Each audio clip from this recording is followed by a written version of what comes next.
So now let's combine together all of those exponent properties that we learned about and applying these rational exponents that we're seeing, because the rules apply exactly the same. So with this first example, we have x with this exponent of -1/5, all raised to a power of 10. So this is our power to a power, and that's the case where we want to multiply those two values together. So what we're going to have, and be careful with formatting here, you don't want numbers to fall into locations that they shouldn't be. Like in this case, we have this base of x, and then all of this math is happening up in the exponent. So what we don't want to happen is have something fall down that becomes a numerical coefficient. I want everything to take place up here. So in the exponent, we have this -1/5. And then because it's the power to power rule, we're multiplying that with 10. 10 times -1/5 would be -2. And then to be completely simplified, we should change any negative exponents into positive exponents. So I just need to move this to a denominator, and then it will have a positive exponent of 2. All right, so that used our power to a power rule. Here's our multiplication rule. So we're multiplying two pieces that have the same base. And when we do that, we add the exponents together. So I want to add those exponents. So I'm going to have base p. And again, all of this is happening up in the exponent where I'm taking 1/2 plus 3/4. And then I just need to do some fraction math. So this would be the same thing as p to the 2/4. So just adjusting my 1/2 so it has a denominator of 4, and then plus 3/4.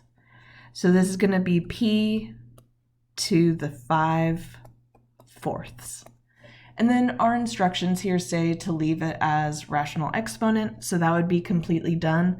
I'm going to go down here just so that we get that extra practice of them translating. If you needed to change it to radical form, this would be a 4th root of p to the 5th. So this can be helpful for if we have a number there for p, because maybe at this stage it would be hard to evaluate if you had that number substituted in for p, but then maybe simplifying into this form, you could actually calculate something with it, so then you could change it to the radical form and simplify. But our final answer for this would be this rational exponent form. Just wanted to show you the other form too. All right, here we have division. So what we would do is have subtraction between our exponents there.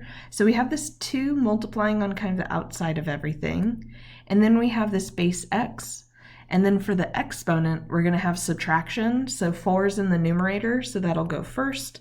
And then we're subtracting 9/2. Now I need to do some fraction math. So I need to change x so it has a denominator, or sorry, change 4 so it has a denominator of 2. So that would be the same thing as 8/2 minus 9/2. So this is going to be 2 times x, and 8 minus 9 is a -1, and then we have a denominator of 2.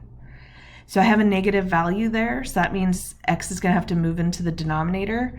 Now be careful here. Common mistake is for 2 to magically travel to the denominator 2, but it shouldn't. This -1/2 exponent is only on x. It's like the 2's multiplying separately from it.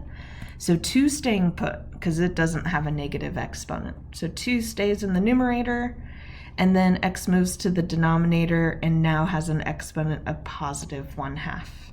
So then that would be all done. And like technically, if we needed to change that to radical form, that would be the square root of x in the denominator. We can leave it just like this. All right, and one more here. So this is going to be multiplication. So we have the same base. So we add the exponents together. So we're going to have this 4 multiplying on the outside, and then times y, and we have this -1/6 plus 2/3. Now I just need to bump up that 2/3 so it has a denominator of 6. So that would come through by multiplying the numerator and denominator by 2. So that's the same thing as 4/6. And that would give us 4 times y. So 4 and -1 would be 3, and then over 6. And then with this one, this is something to look out for. When you get your fraction out, you should reduce your fractions. Because if we change to radical form here, it would look very complicated. We'd have the 6th root and an exponent of 3. We want to simplify that. So simplify your fractions just as you normally would, or that would be a 1/2. That's what our exponent would be. So we have 4y and then an exponent of 1/2. So this would be the same thing as 4 times the square root of y if we needed to change to that radical form.